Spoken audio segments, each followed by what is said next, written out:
I'm Emma.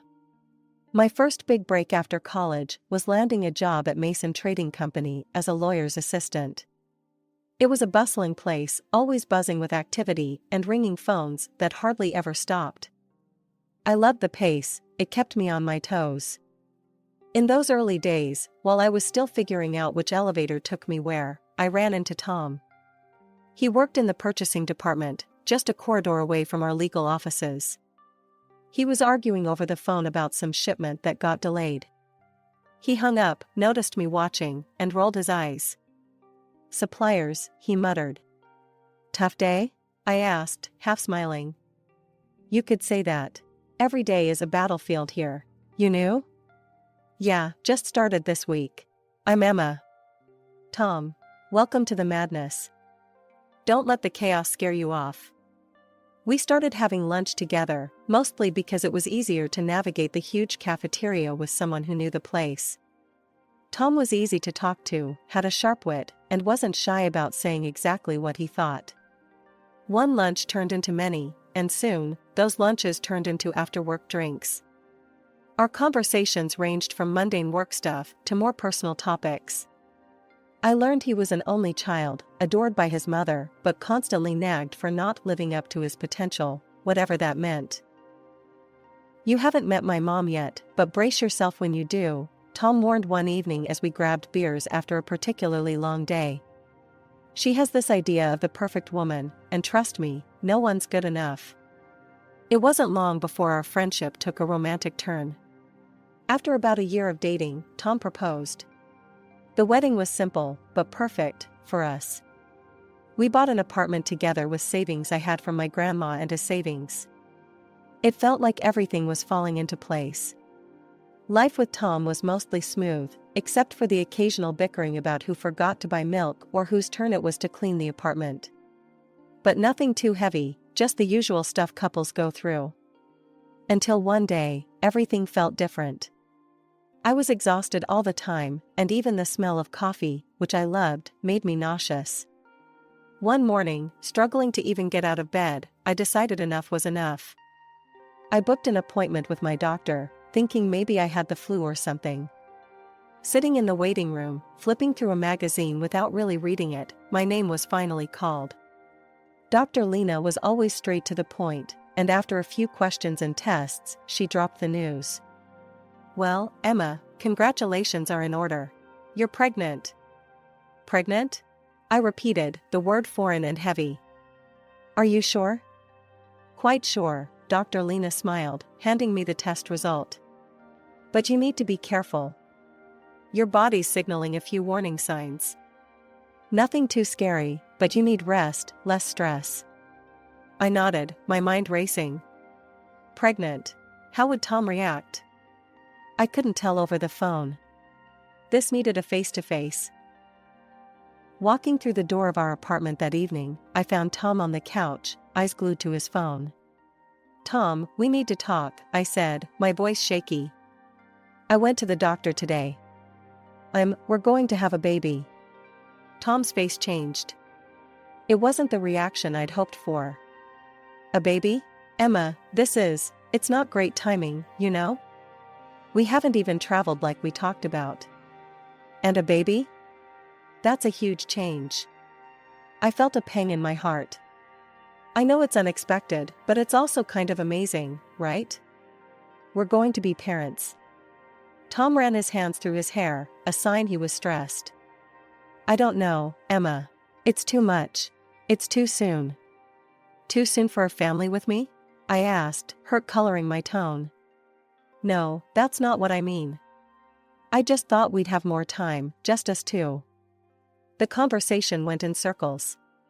Tom saying it was bad timing, me trying to highlight the positive. By the end of it, Tom had closed off, and I was left feeling alone, holding on to a piece of news that should have brought us together but instead was pushing us apart. The next day, I spoke to my boss, Mr. Harlow.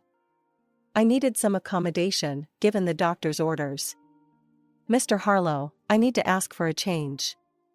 I'm pregnant, and there are some complications. Could I possibly work from home?" Mr. Harlow, who was always more understanding than I gave him credit for, didn't hesitate. Of course, Emma. We'll set up everything you need at home. Take care of yourself and the little one. Going home that day, I hoped Tom had softened a bit. But when I told him about the remote work arrangement, his reaction was cold. So, you're just going to be home now? What about all the plans we had? I thought you'd be happy I found a solution to keep the stress down, I said, trying to keep my voice steady. Emma, it's like you're not even listening. I said it's too soon for all this, Tom snapped back. I went to bed early that night, feeling the distance between us grow. As I lay there, the reality of my situation sinking in, I realized this journey was going to be tougher than I thought. The air in our apartment felt heavier these days, like each day was a cloudy one, even if the sun was shining outside. Tom's affection seemed to drain away as quickly as it came. He grew more distant, more irritated by the small ways my life had to change because of the pregnancy. He said he felt neglected, like he was second to my health and the baby's needs. His mom, Mrs. Blackwell, was no help either. She called one afternoon, her voice as cold as the winter wind.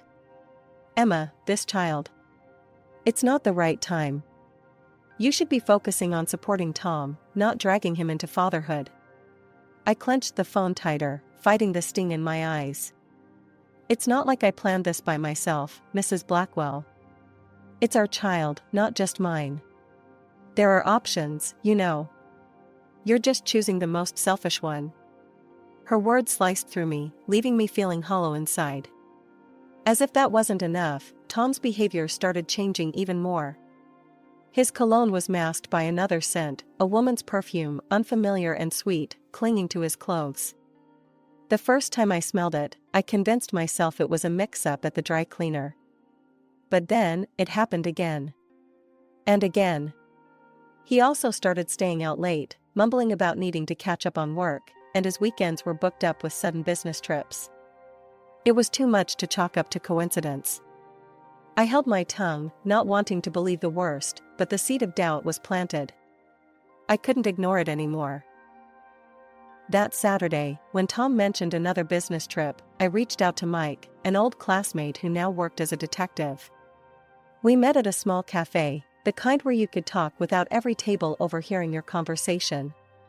Mike slid a folder across the table to me. I got what you asked for, Emma. You sure you want to see this? I nodded, not trusting my voice, and opened the folder. The photos were clear, unmistakable. There was Tom, and with him, a woman I recognized from his office, a new hire that he'd mentioned in passing. Emma, I'm sorry, Mike said, his voice low. There's video too. It's consistent. My heart sank to the soles of my feet. Thanks, Mike. I needed to know. I went home, numb and carrying the folder like it was made of lead.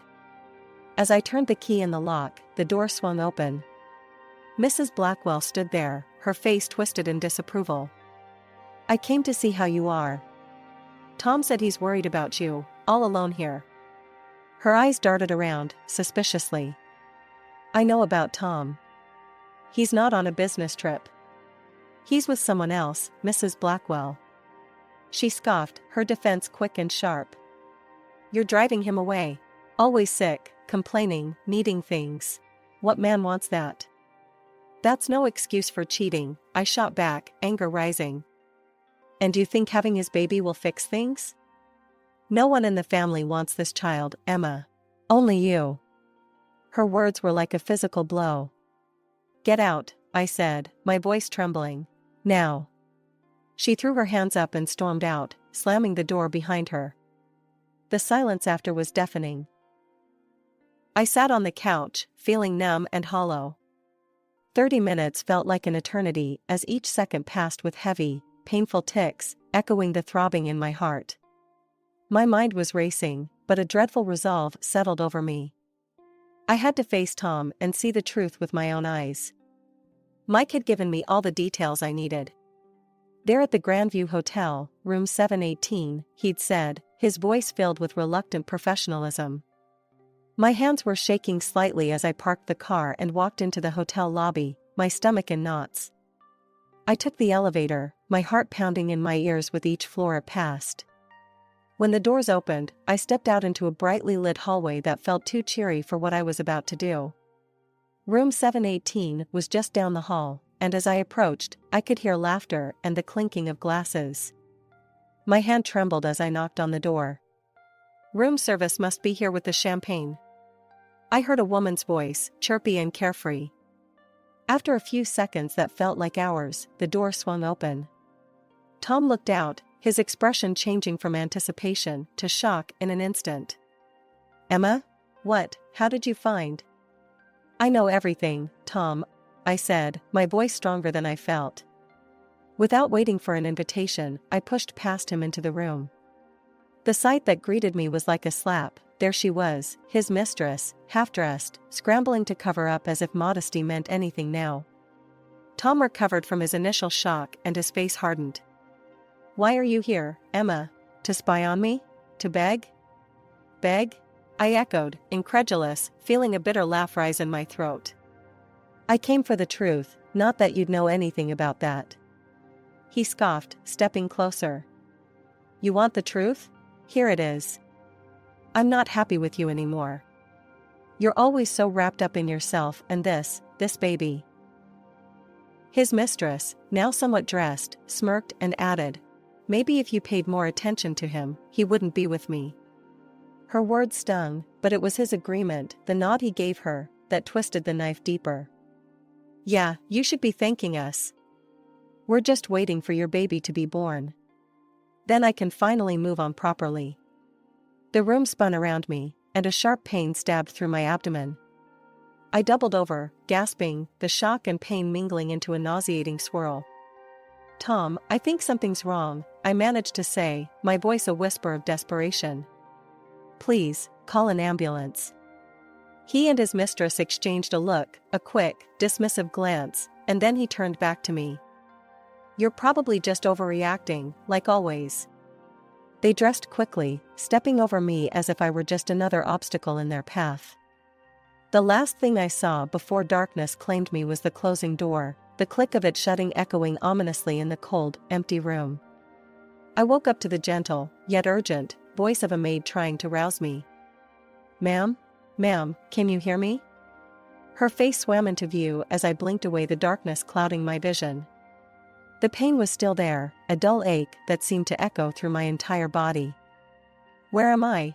My voice sounded hoarse, foreign even to my own ears. "You're still in the hotel room, dear. I found you on the floor. I'm calling an ambulance now." True to her word, the next thing I knew, I was being wheeled through the emergency room. The hospital lights were harsh, blinding, as nurses and doctors swarmed around, their voices a cacophony of concern that I could barely comprehend. They asked questions, too many questions, but all I could think about was the betrayal and the pain. Tom never showed up at the hospital. Neither did his mother. Calls went unanswered, their silence more painful than any physical wound. By the time the doctor came with the news that I had lost the baby, the grief was so heavy, so overwhelming, it was all I could do not to scream. The loss was not just a personal tragedy, it felt like an injustice, one that Tom, his mistress, and his mother had a hand in. They had abandoned me, left me alone at my most vulnerable. The bitterness and anger stewed inside me, brewing a storm. After what felt like an eternity, the hospital discharged me. I drove straight to our apartment, and began packing Tom's things. Each shirt I folded, each sock I threw into the box, was a severance, a cutting of ties. With his belongings piled in the trunk of my car, I drove to Mrs. Blackwell's house. I didn't bother with niceties. I unloaded his things right in the driveway, letting them fall wherever they may. I didn't knock, I just walked in. Mrs. Blackwell was sitting in the living room, a look of resignation on her face. She knew why I was there. "Emma," she started, her tone weary, "you should just leave. Take what dignity you have left." "Dignity?" I laughed, but there was no humor in it. "You think I came here for a lecture on dignity from you? He's my son. I stand by him. And he will be better off without you," she said bluntly. "He has excellent lawyers." You'll only embarrass yourself. At that, something snapped inside me. Do you even care that your grandchild is gone? That your son left me alone in a hotel room to lose his child? Her eyes flickered away, unable to meet mine. It's a tough situation. It's done, Emma. I stepped closer, my voice low and steady. How did you feel, as a mother, knowing what happened? Knowing your grandchild was lost? She didn't answer, just looked away, a crack in her composed facade. I will see your son in court, I said, the words heavy with promise. You can tell him that. Turning on my heel, I left her sitting there, alone with the weight of her choices. As I walked back to my car, the cool air felt sharp against my skin, but my path had never been clearer. I would fight.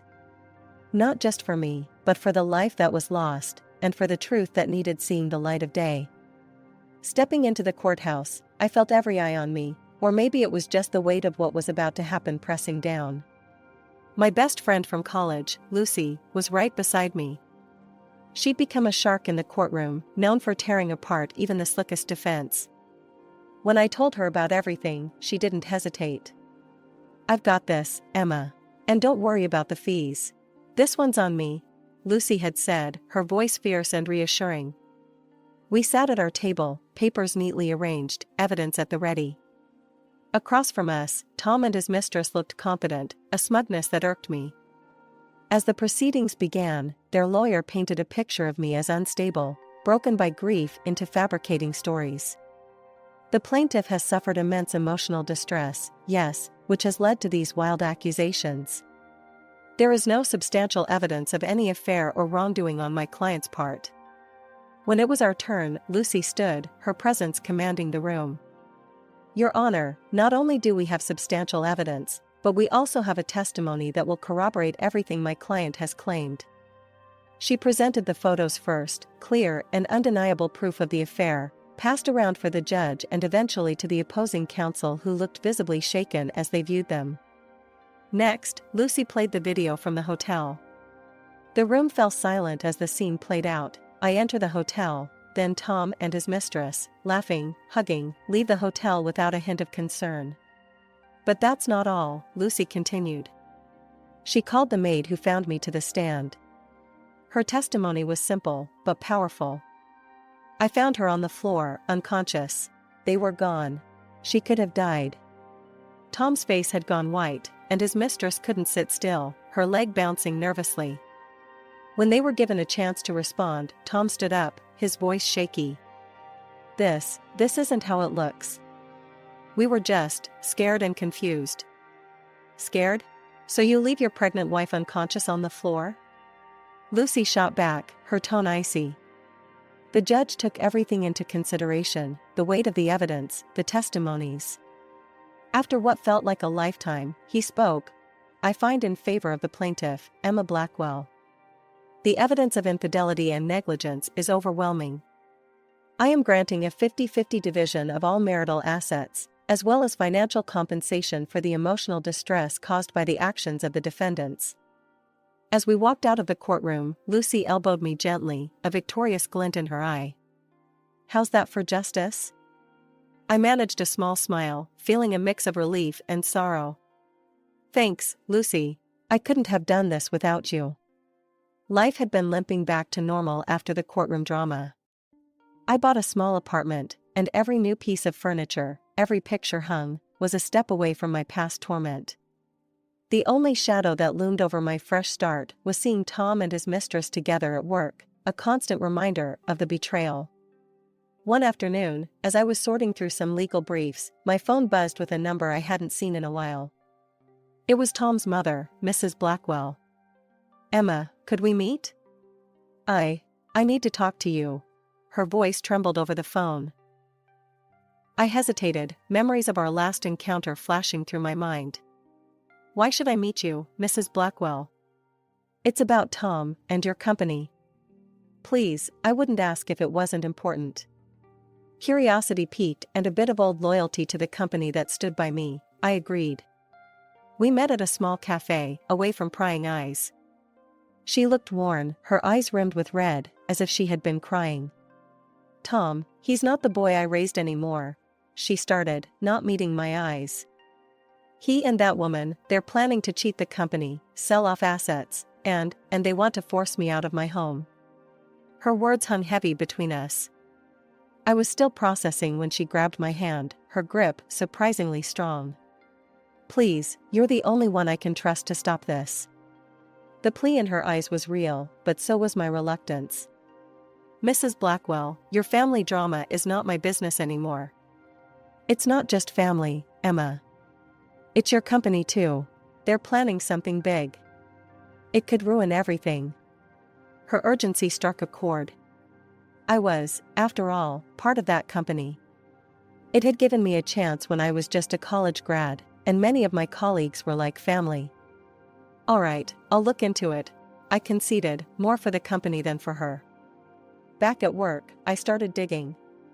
I quietly pulled records and contracts, tracing the trail of transactions Tom and his mistress were involved in. It didn't take long to spot irregularities. The numbers didn't add up, goods were being purchased at inflated prices, far above market value. Armed with evidence, I made my way to the director's office. Laying the documents on his desk, I watched his eyes narrow as he scanned the evidence. This is serious, Mr. Harlow stated flatly, looking up at me. I'll handle this from here. Thank you, Emma. You may have just saved this company from a significant loss.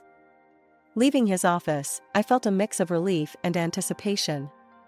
Walking past Tom and his mistress, I caught snippets of their mocking laughter.